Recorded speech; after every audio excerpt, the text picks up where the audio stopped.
Stop spending up to $6 on a quarter pounder with cheese from McDonald's when you can make them for...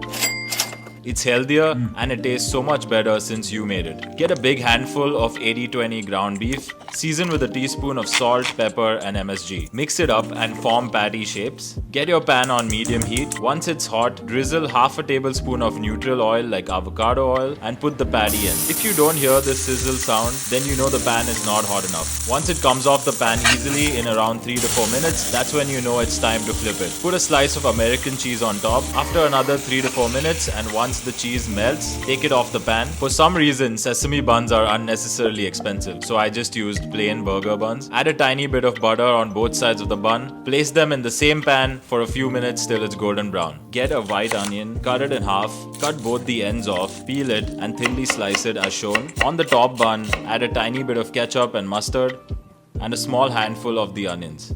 On the lower bun, add the patty. I'm going to use my homemade pickles that I made in a previous video. Put them together and your quarter pounder with cheese is ready.